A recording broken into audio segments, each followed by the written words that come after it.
او عايز اوجه 3 رسائل. الرساله الاولى هي رساله للطلبه المتفوقين. الرساله الثانيه هي رساله للاباء والامهات. الرساله الثالثه هي للمجتمع، لكل فئات المجتمع.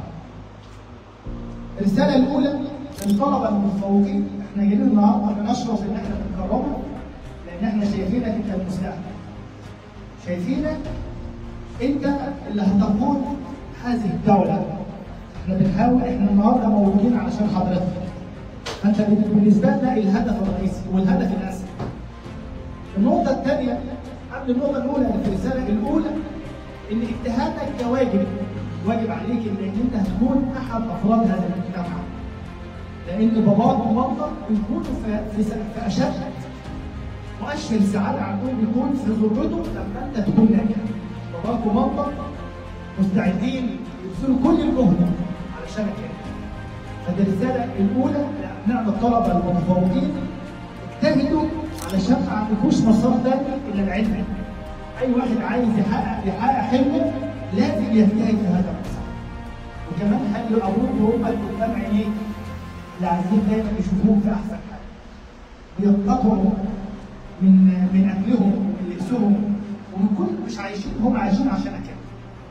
فانا بقول لك اجتهد علشان نفسك، ثم علشان ابوك وامك، ثم علشان تكون انسان صالح في هذا المجتمع. دي رساله. الرساله الثانيه للاباء والامهات اللي بيجتهدوا بيتعبوا وبيصرفوا في ظل هذه التحديات، بيعانوا معاناه شديده. الاب والام الناس البسيطه اكيد ثمره، فانا بقدم لهم كل الشكر اللي حاسس بيه.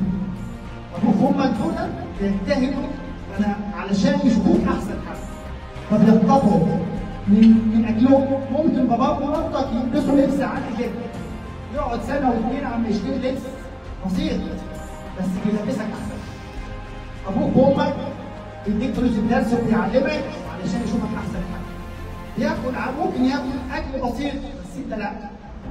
فانا بقدم للاباء والامهات كل الشكر والتقدير والتحيه في ظل هذه التحديات اللي بتمر بها الدوله. الرساله الثالثه هي موجهه للمجتمع ككل. احنا عندنا في حاجه اسمها القوه الشامله للدوله المصريه. القوه الشامله دي هي عباره عن ممكن تبقى قوه سياسيه، قوه اقتصاديه، قوه عسكريه، قوه ثقافيه، قوه عنصر البشر. حضرتك للمجتمع انت احد افراد هذه القوه البشريه. كل ما تم الاهتمام بالتعليم وطلعنا جيل قادر علشان يقود هذه الدوله، فاحنا بنعزز قوه الدوله المصريه اللي هي القوه الشامله. انا طبعا بحيي فيكم اصراركم ان انتوا عايزين تبقوا شباب متفوقين، واحنا ان شاء الله موجودين معاكم وبنقدم لكم كل الدعم.